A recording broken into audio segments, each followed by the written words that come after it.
রাখেন অর্জুন ও সুধীর। রাধা হরি বল। একটু ভাই বাড়িয়ে দাও, একটু বাড়িয়ে দাও। জয় নিতাই, জয় রাধে, জয় রাধে।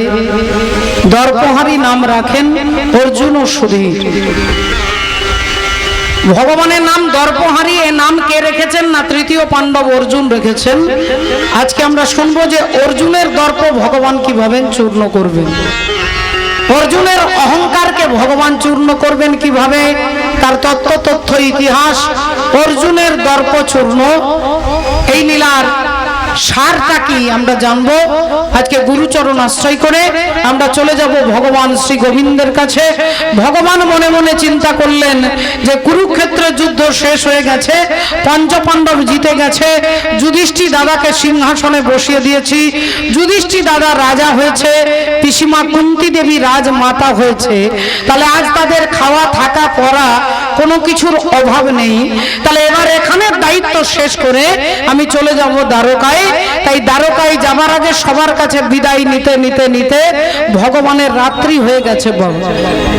ভগবান রাত্রি হয়ে গেছে, দেখতে পাচ্ছে।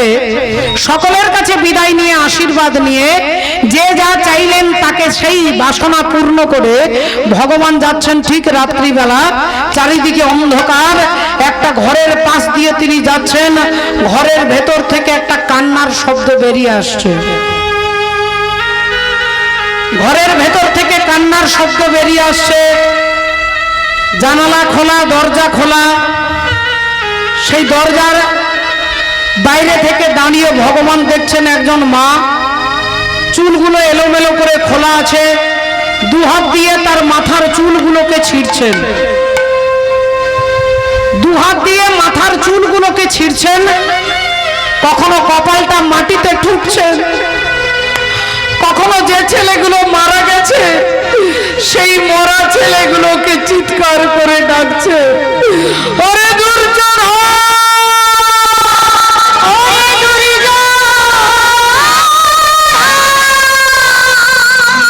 ওরে দুঃশাসন,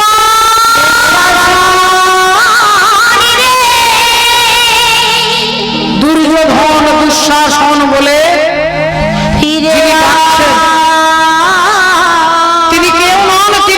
শতপুত্রের জননী মা গান্ধারী দেবী। আজ তার বংশে বাতি দেওয়ার জন্য কেউ নেই, তার 100টা ছেলে মারা গেছে, তাই দুহাত দিয়ে মাথার চুলগুলোকে ছিঁড়ছেন, কপালটা মাটিতে ঠুকছেন, সারা শরীর ধুলায় গড়াগড়ি দিচ্ছে, কখনো মরা ছেলেগুলোকে ডাকছে, কখনো পাগলের মতো বুক চাপড়াচ্ছে, হা হুতাশ করে কাঁদছেন। আর পেছনে দাঁড়িয়ে ভগবান অমনি মিষ্টি সুরে বলে উঠলেন, মা। যেই মা বলে ডেকে উঠেছে, গান্ধারী দেবী চমকে উঠলেন।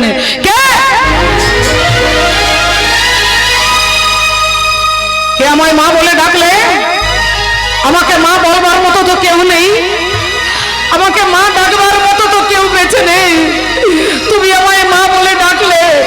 এই উত্তপ্ত মরুভূমির বুকে এক পশলা বৃষ্টির মতো তোমার মাতৃ সম্বোধন আমার হৃদয়কে করেছে উদ্বেলিত। আমি তোমায় দেখতে চাই, তুমি কে? ভগবান অমনি বলে উঠলেন, মা, এরকম হ্যালোজিন জেলে দিলে আমাকে দেখা যায় না মা, এরকম লক্ষ লক্ষ হ্যালোজিন জেলে দিলে আমাকে দেখা যাবে না, এরকম কোটি কোটি টিউবলাইট জেলে দিলে আমাকে দেখা যাবে না। আমাকে দেখতে গেলে যে লাইটটার প্রয়োজন তার নাম হচ্ছে দিব্য জ্ঞান, আর সেই দিব্য জ্ঞান আমি ভিন্ন জগতে কেউ দিতে পারবে না। তুমি আমায় দেখবে মা, দেখো আমি কে। আর যেই বলেছে উনি গান্ধারী দেবী দেখছেন, দেখে ভগবান কৃষ্ণ দাঁড়াইয়ে আছে, দেখে ভগবান কৃষ্ণ দাঁড়াইয়ে আছে, ভগবান কৃষ্ণ দাঁড়াইয়ে আছে, ভগবান কৃষ্ণ দাঁড়াইয়ে আছে, ও যে গান্ধারী চোখের মাঝে ভগবান কৃষ্ণ দাঁড়াইয়ে আছে, ওই গান্ধারী চোখের মাঝে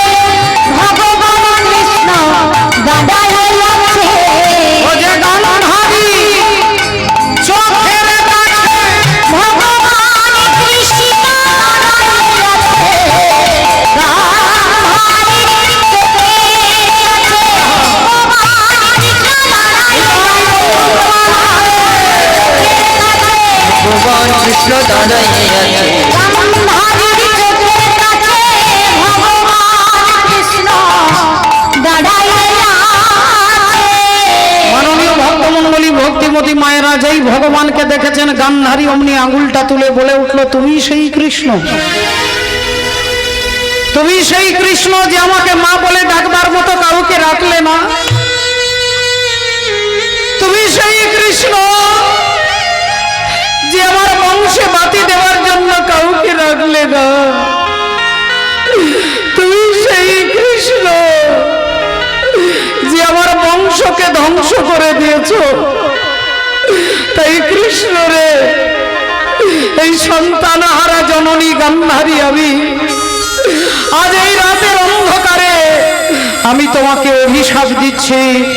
তুমি যেমন আমার বংশে বাতি দিতে কাউকে রাখলে না, একদিন আমার মতো তোমার বংশ ধ্বংস হয়ে যাবে।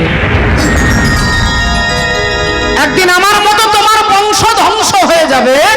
যেই অভিশাপ দিয়েছেন ভগবান মিষ্টি হেসে বললেন, মা তোমার অভিশাপ আমি মাথায় তুলে নিলাম, তোমার অভিশাপ আমি মাথায় তুলে নিলাম।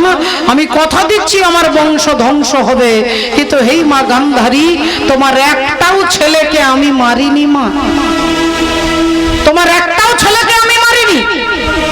ভগবান বুঝিয়ে দিচ্ছে একটা পিঁপড়ে পর্যন্ত আমি মারি না। যে যার কর্মের ফল তাকে ভোগ করতে হয়। কর্মণ্যেবাধিকারস্তে মা ফলেষু কদাচন। আমি তোমার একটাও ছেলেকে মারিনি, তুমি ভুলে গেছো মা। যেদিন কুরুক্ষেত্রের যুদ্ধ শুরু হবে, সেই যুদ্ধ শুরু হওয়ার আগে তোমার ছেলে দুর্যোধন তোমাকে প্রণাম করতে এসেছিল যে মা আমাকে আশীর্বাদ করে দাও, আমি যেন যুদ্ধে জয়লাভ করি। সেদিন তুমি গান্ধারী ছেলের মাথায় হাতটা রেখে হাতটা সরিয়ে নিয়ে বললে, বাবা দুর্যোধন, যে যুদ্ধে তুই যাচ্ছিস এ ভারত পাকিস্তানের যুদ্ধ নয়, এ ভারত চীনের যুদ্ধ নয়, এ আমেরিকা ইরানের যুদ্ধ নয়, এই যুদ্ধের নাম হচ্ছে ধর্মযুদ্ধ। আর এই ধর্মযুদ্ধে তুই হারবি না, তুই জিতবি আমি বলতে পারবো না বাবা। তবে হ্যাঁ, আমি তোর মা, তুই আমার ছেলে। তুই যখন আমাকে প্রণাম করেছিস, এই তোর মাথায় হাত রেখে আশীর্বাদ করে বলছি, ধর্মপক্ষের হবে জয়, যে পক্ষে শ্রীকৃষ্ণ রয়। ধর্মপক্ষের হবে জয়, যে পক্ষে শ্রীকৃষ্ণ রয়। রাধে রাধে। এই কারণে ভগবান বলছে, বলে আগে ধরো মরে পরে ধরো মরে, আগে ধরি মরে পরে ধরে মরে, আগে ধরে মরে পরে ধরে মরে, সে ধরে মরে পরে ধরে মরে, সে ধরে মরে পরে ধরে মরে। ও মা কি বলছে দেখুন, আগে ধরো মরে, ধরো মরে, ধরো মরে, ধরো মরে, ধর্ম ধর্ম ধর্ম ধর্ম, মকে ধরতে বলছে। তা ম দিয়ে কি হয়? বলে ম দিয়ে মন্দির হয়, ম দিয়ে মাধব হয়, ম দিয়ে মদন মোহন হয়, ম দিয়ে মুরলীধর হয়, ম দিয়ে মোহন হয়। যে কোনো একটা ম ধরো। আমিও কলির জীব, আমিও যুক্তিবাদী, আমিও বললাম যে আমরাও তো ম ধরেছি, 24 ঘন্টা ম ধরে আছি। একটা 2.5 বছরের ছেলে হাতে মোবাইল না দিলে সে খাবে না, তাহলে মোবাইল এটাও তো ম। তারপরে ছেলে যেই বড় হলো অমনি মোটর সাইকেল দরকার হলো, মোটর সাইকেল বলে সেটাও তো ম। তারপরে ছেলে যদি কুসঙ্গের পাল্লায় পড়ে যায়, দোকানে গিয়ে হরিবল বোতল ধরে খায়, বলে সেটাও তো ম। 4 নাম্বার ম, মোটর সাইকেলে একা বসবে না, পেছনে একজন বসে আছে মহিলা, বলে ম। আর 5 নাম্বার ম হচ্ছে মৃত্যু। এই 4টে মকে যদি ধরো, 5 নাম্বার মৃত্যু হচ্ছে ম। এই মটাকে তুমি অনায়াসে ধরতে পারবে। কিন্তু তুমি যদি ম দিয়ে মদন মোহন, ম দিয়ে মুরলীধর, ম দিয়ে নিজের মনকে ধরতে পারো, তাহলে আগে ধরো মরে পরে ধরো, আগে ধরি মরে পরে ধরে মরে, আগে ধরে মরে পরে ধরে মরে, ওগো আগে ধরি মরে।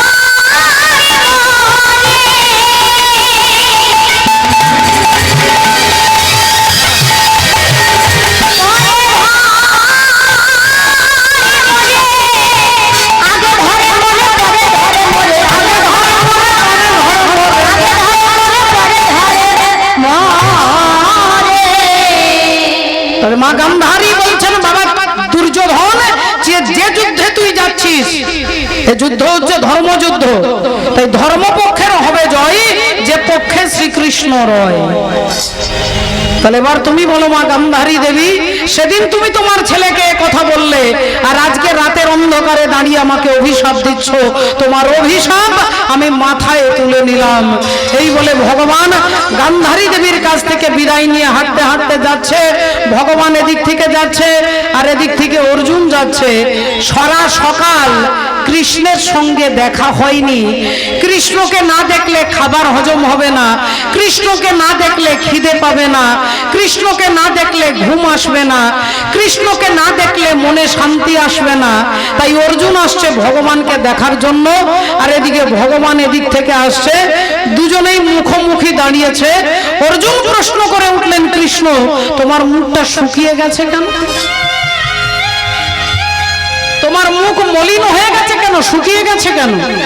ভগবান অমনি বলে উঠলেন, না না না না, তেমন কিছু নয়, তেমন কিছু নয়, আসলে তোমার জেঠিমা আমাকে অভিশাপ দিয়েছে। বললেন আমার জেঠিমা মানে গান্ধারী দেবী? বললেন হ্যাঁ, গান্ধারী দেবী আমাকে অভিশাপ দিয়েছে। কি অভিশাপ দিয়েছে? বলে কুরুক্ষেত্রে হরি বলে রাধে রাধে আমাকে অভিশাপ দিয়েছে যে আমার বংশ নাকি ধ্বংস হয়ে যাবে, আমার বংশ নাকি ধ্বংস হবে, আমার বংশ নাকি ধ্বংস হবে, আমার বংশ নাকি ধ্বংস হবে, আমার বংশ নাকি ধ্বংস হবে। তুমি শোনো অর্জুন, শোনো বংশ নাকি ধ্বংস হবে, ওগো শোনো অর্জুন শোনো, বংশ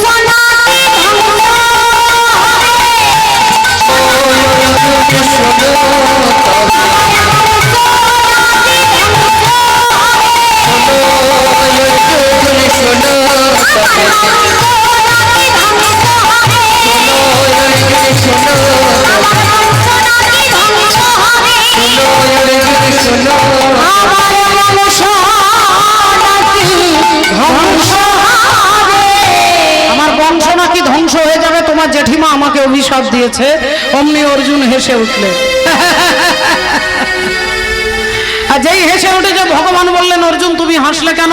অর্জুন বললেন, তাহলে শোনো কৃষ্ণ, আমার জেঠিমা যেমন তোমাকে অভিশাপ দিয়েছে, ওই কুরুক্ষেত্রের মাঠে দাঁড়িয়ে আরেকজন মা যিনি সকলের মা, তিনি হলেন স্বয়ং গঙ্গা মাতা, পতিত পাবনী মা গঙ্গা। আর সেই গঙ্গা দেবী আমাকে অভিশাপ দিয়েছিল আমি নাকি আমার ছেলের হাতে মরব। কারণ গঙ্গাপুত্র ভীষ্মকে আমি এক একটা তীর মারতে মারতে তীরের বিছানায় শুইয়ে দিয়েছিলাম। সেদিন মা গঙ্গা দেবী কেঁদে কেঁদে বলেছিল, ওরে অর্জুন তুই তার মায়ের কাছে তার ছেলের এই দুর্গতি করেছি, আমার ছেলের সারা শরীরে তুই লক্ষ লক্ষ তীর বিদ্ধ করেছিস, আমার ছেলের এই করুণ পরিস্থিতির জন্য একমাত্র তুই দায়ী। তাই আমি মা হয়ে তোকে অভিশাপ দিচ্ছি, একদিন তুই তোর ছেলের হাতে মরবি, একদিন তুই তোর ছেলের হাতে মরবি। মা গঙ্গা দেবী আমাকে অভিশাপ দিয়েছিল কৃষ্ণ। এবার তুমি বলো তো, আমি যে ছেলের হাতে মরবো, আমার ছেলে কি কেউ বেঁচে আছে? আমার ছেলে অভিমন্যু তিনি কুরুক্ষেত্রে চক্রব্যূহে পড়ে মারা গেছে। আমার আরেক ছেলে শ্রুতকীর্তি তিনিও মারা গেছে। আমার আরেক ছেলে ইরাবণ বলে সেও মারা গেছে। তাহলে আমার ছেলে বলতেই কেউ নেই, তাহলে আমি ছেলের হাতে মরবো কি করে? তাহলে মা গঙ্গার দেওয়া অভিশাপ এটা মিথ্যে, একবারে টোটাল মিথ্যে কথা। যেই এ কথা বলেছেন ভগবান মনে মনে বললেন, আচ্ছা আচ্ছা আচ্ছা তোমার এত অহংকার, তুমি মা গঙ্গার দেওয়া অভিশাপটাকে মিথ্যে বলছো, তাহলে তোমার ভেতরে যে অহংকার জন্ম নিয়েছে সেই অহংকারটাকে যতক্ষণ যতক্ষণ চূর্ণ না করি ততক্ষণ আমিও শান্ত হয়ে বসবো না। ভগবানও মনে মনে ভেবে নিলেন যে অর্জুনের দর্প চূর্ণ করতে হবে, কিন্তু এখন কিছু বলা যাবে না। ভগবান কথাটাকে ঘুরিয়ে বললেন, ঠিক আছে ঠিক আছে, আগে তুমি আমাকে বলো অর্জুন, ওসব কথা বাদ দাও, ওসব কথা বাদ দাও, তোমার কথা আমার কথা বাদ দাও, এখন তুমি বলো তোমার দাদা যুধিষ্ঠির যে অশ্বমেধ যজ্ঞ করছেন সেই অশ্বমেধ যজ্ঞের ঘোড়াটা এখন কোথায় যাচ্ছে? যুধিষ্ঠির মহারাজ অশ্বমেধ যজ্ঞ করা, অশ্বমেধ যজ্ঞ করার মানেটাই হচ্ছে একটা যজ্ঞ করে ঘোড়াটাকে ছেড়ে দেবে।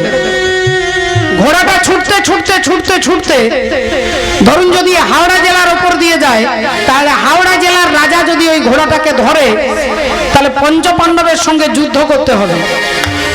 যুদ্ধে যিনি জিতবে হাওড়া জেলা তার হবে, আর যদি ঘোড়াটা না ধরে তাহলে বিনা যুদ্ধে হাওড়া জেলাটা পঞ্চপাণ্ডবের হয়ে যাবে। তাহলে তোমার দাদা যুধিষ্ঠির যে অশ্বমেধ যজ্ঞ করছে সেই যজ্ঞের ঘোড়াটা এখন কোথায় আছে, কোন রাজ্যে? অর্জুন বললেন, আমার দাদার ঘোড়া এখন যাচ্ছে মণিপুর রাজ্যে। মণিপুর রাজ্যের ওপর দিয়ে ঘোড়াটা ছুটছে, আর যেই ঘোড়া ছুটছে অমনি মণিপুর রাজ্যের রাজা, ও যে মণিপুরে ছিল রাজা,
অশ্বমেধ যজ্ঞের ঘোড়াটা যাচ্ছিল, আর যেই ঘোড়াটা ছুটে যাচ্ছে অমনি রাজা বভ্রবাহন ঘোড়াটাকে ধরেছে।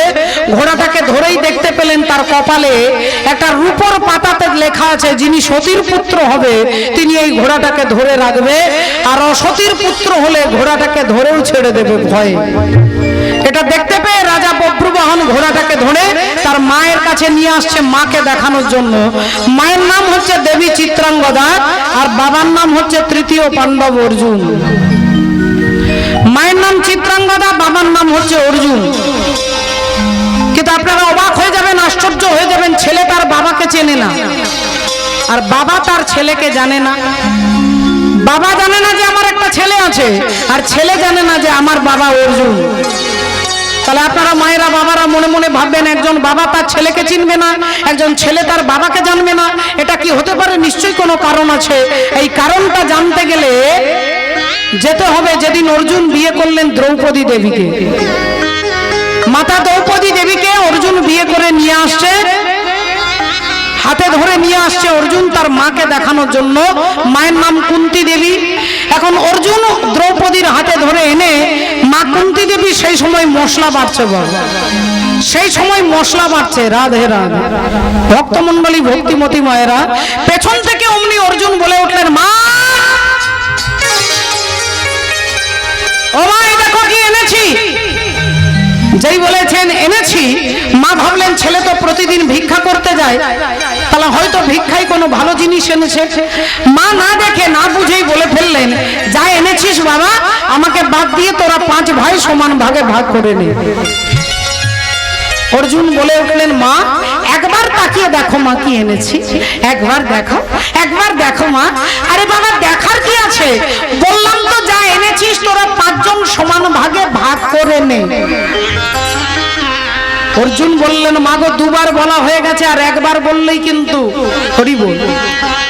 তাই এখনো বলছি মা একবার ভেবে দেখো, একবার চিন্তা করে দেখো, একবার চেয়ে দেখো। মা কুন্তী দেবী বললেন, দেখবো না দেখবো না দেখবো না, যা এনেছিস তোরা 5 ভাই সমান ভাগে ভাগ করে নে। অর্জুন সঙ্গে সঙ্গে দ্রৌপদীর হাত ছেড়ে দিয়ে বললেন, দ্রৌপদী আজ থেকে তুমি একা আমার স্ত্রী নও, আজ থেকে তুমি আমাদের 5 ভাইয়ের স্ত্রী হবে। আজ থেকে তুমি আমাদের 5 ভাইয়ের স্ত্রী। রাধে রাধে। ভক্তমণ্ডলী, ভক্তিমতী মায়েরা, দ্রৌপদী সম্পর্কে সোশ্যাল মিডিয়াতে, মোবাইলে বিভিন্ন ছাত্র ছাত্রী, যুবক যুবতী হাসাহাসি করে যে একটা নারীর 5টা স্বামী। সেই 5টা স্বামী কিন্তু পাড়ার স্বামী নয়, গ্রামের স্বামী নয়।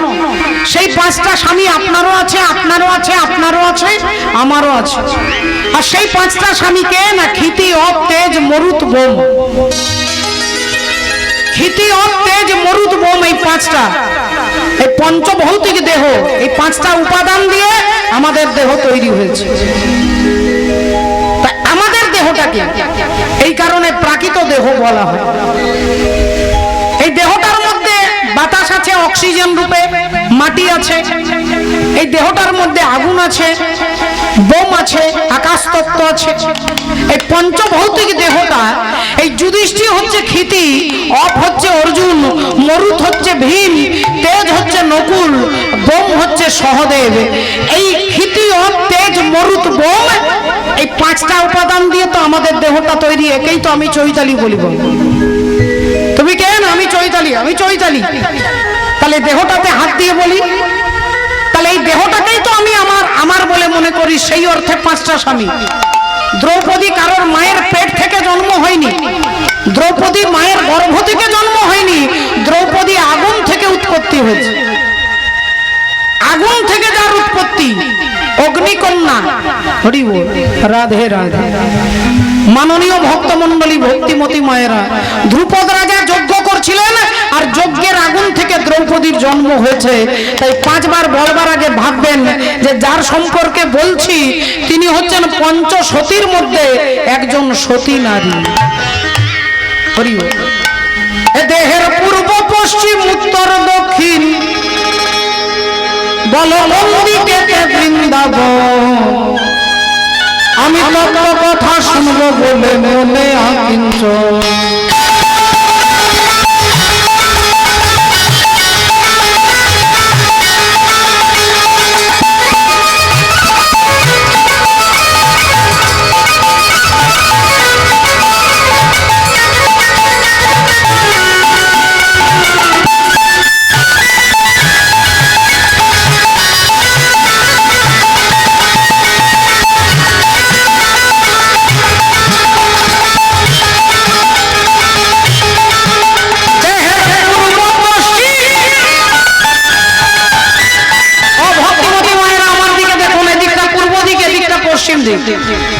ডান দিকটা পূর্ব, বাঁ দিকটা পশ্চিম, আর কোমর থেকে উপরের দিকটা উত্তর, কোমর থেকে নিচের দিকটা দক্ষিণ। দেহের পূর্ব, পশ্চিম, উত্তর, দক্ষিণ, দেহের পূর্ব, পশ্চিম, উত্তর, দক্ষিণ, বল কোন দিকে বৃন্দাবন। আমি কথা শুনবো বলে মনে আগুন, কথা শুনবো বলে মনে আগুন।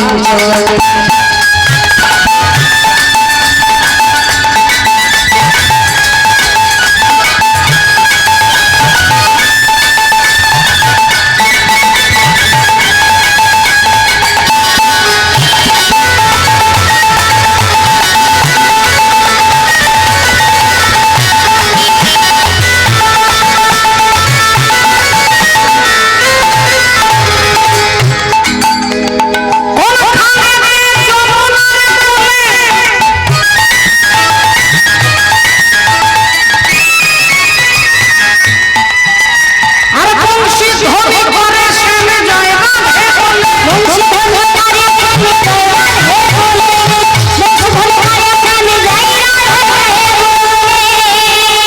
বলো কোন কমলে কমলিনী, বলো কোন কমলের কমলিনী, বলো কোন কমলে কমলিনী, ও দেখো কোথায় থাকে সখী গো।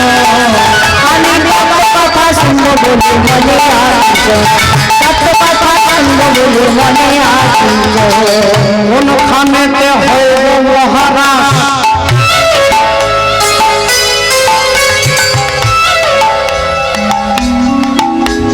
কোনখানেতে রাধা কৃষ্ণ সদা করে বাস। কোনখানে যে রাধা কৃষ্ণ সদা করে বাস, কোনখানে যে রাধা কৃষ্ণ সদা করে বাস। ওই আমি জানব বলে অভিনয় করে না,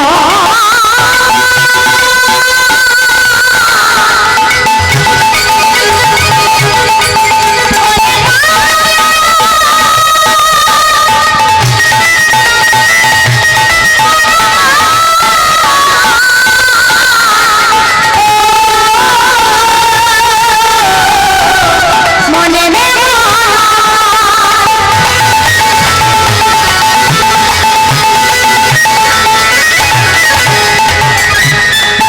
ওই আমি জানব বলে অভিনয়, দেখো মনে করি নিবেদন। আমি কত কথা শুনবো বলে মনে আসিল, কত কথা শুনবো বলে মনে আসিল। হে হরি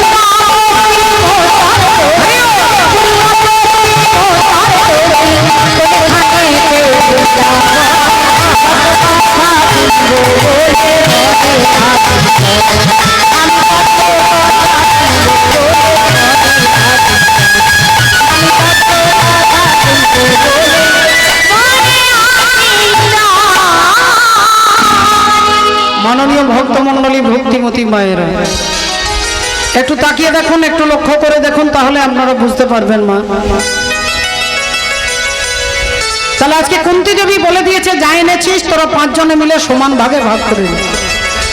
অর্জুন অমনি বলে উঠলেন, দ্রৌপদীকে বলছেন, দ্রৌপদী আজ থেকে তুমি একা আমার স্ত্রী নও, আজ থেকে তুমি আমাদের 5 ভাইয়ের স্ত্রী। আর এই জায়গাটাতে প্রথমেই প্রতিবাদ করছেন ধর্মপুত্র যুধিষ্ঠির, চিৎকার করে বলে উঠলেন, অসম্ভব। এ তুই কি বলছিস ভাই? তোর কি মাথা খারাপ হয়ে গেছে? তুই কি বলছিস? দ্রৌপদী আমাদের 5 জনের স্ত্রী। অর্জুন বললেন, দাদা আমি বলিনি, মা বলেছে। আর মা যখন বলে দিয়েছে, তখন মায়ের ওপরে কারোর কথা চলবে না, মায়ের ওপরে ভগবানের সংবিধানও চলবে না। তবে সেই মা কে হবে? কুকুরেরও বাচ্চা আছে, শৃগাল, পশু পাখি, কীট পতঙ্গ সকলের বাচ্চা আছে, অনেক সবাই মা হন, সমস্ত নারী জাতি মা হন। তাহলে কোন মায়ের কথার উপরে ভগবানের সংবিধান চলবে না?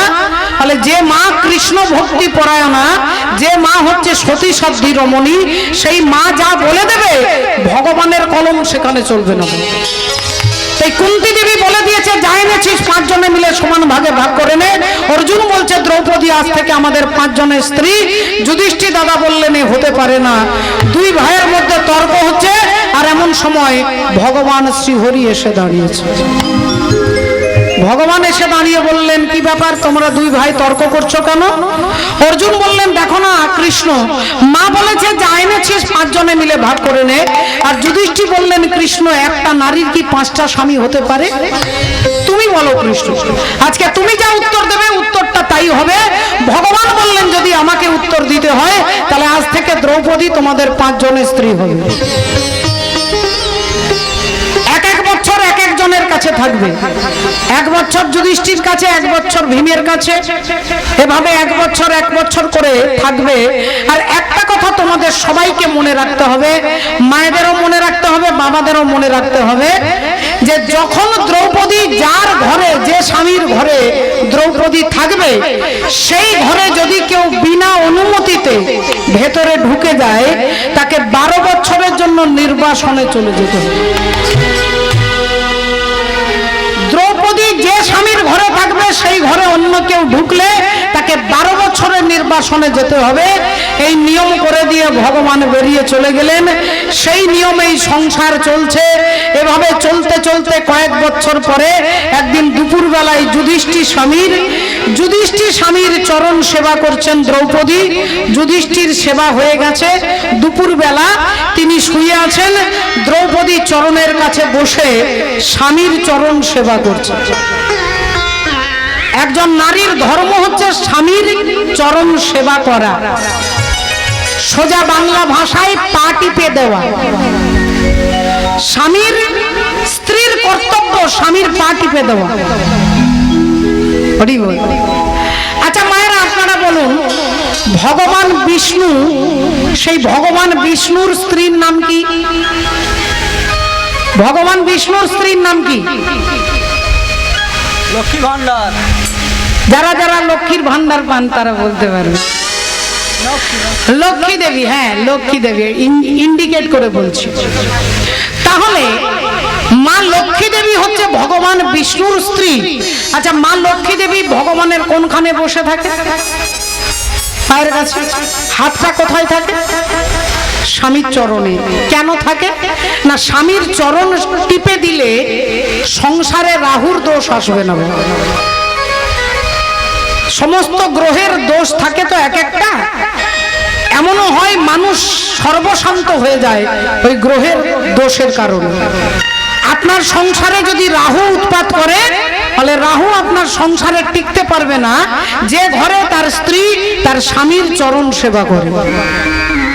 এবার মায়েরা আপনারা বলবেন যে তুমি একটা সমস্যা করে দিলে, চরণ সেবা করতে তো ইচ্ছে করবে যদি স্বামীর মতো হয়, আর স্বামী যদি খাঁটি আসামি হয় তখন কি পা টিপতে ইচ্ছে করবে?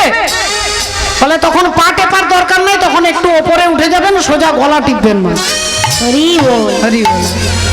ভক্তিমতী মায়েরা, তাহলে এবার মায়েরা বলবেন যে স্বামী আসামি হয়।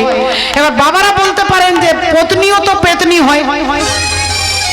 সবার কপালে তো পত্নী জোটে না, কিছু কিছু বাবা কাকা বা দাদা ভাই আছেন যার কপালে পেতনি জুটে যায়। এখন আপনাদের যদি ক্ষমতা থাকে একবার হাত তুলে দেখান তো কার কার কপালে পেতনি জুটেছে।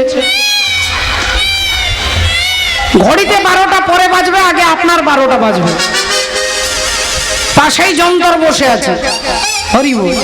নারী একবারে যদি স্বর্গে তোলে, আবার পরে পাতালে পাঠায়, ওই নারীর মন বোঝা বড় নয়।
আমার আগে যে ভাই কীর্তন করছিল তিনি জয়দেব পদ্মাবতী গাইছিলেন।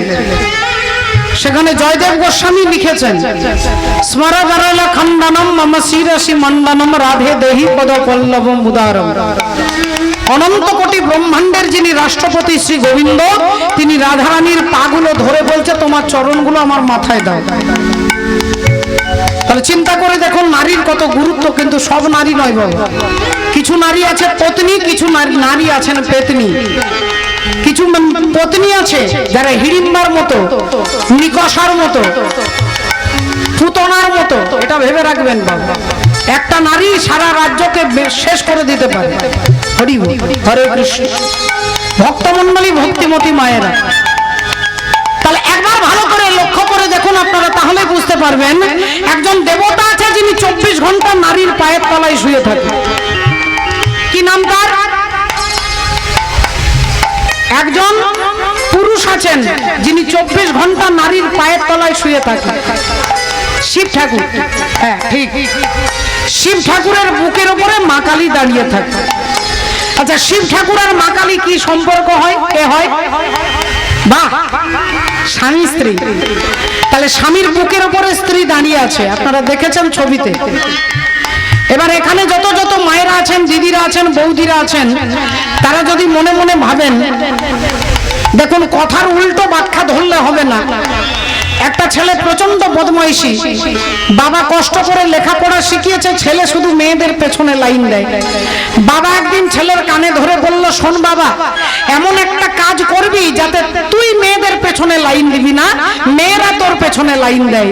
ঠিক 2 বছর পরে ছেলেটা বাবার কাছে দাঁড়িয়ে বলছেন, বাবা তুমি যা বলেছ ঠিক তাই করেছি, এখন আমি মেয়েদের পেছনে লাইন দিই না, এখন 150-200 মেয়ে আমার পেছনে লাইন দেয়। বাবা বলল, তুই কি করেছিস? ছেলে বলল, একটা ফুচকার দোকান দিয়েছি। ফুচকার দোকানের মধ্যে 150-200 মেয়েরা লাইন দিয়ে দাঁড়িয়ে থাকে। তাহলে কথার উল্টো মনে করলে হবে না। রাধে রাধে। মা, স্বামী স্ত্রী, স্বামীর বুকের উপরে স্ত্রী দাঁড়িয়ে থাকে। আপনারা যদি ভাবেন যে মা কালী যদি তার স্বামীর বুকে পা দিয়ে দাঁড়াতে পারে, তাহলে আজকে চৈতালির কীর্তন শেষ হলে আমরাও ঘরে গিয়ে চেষ্টা করে দেখব। হরি বল। ও নারীর পদতলে শুয়ে আছে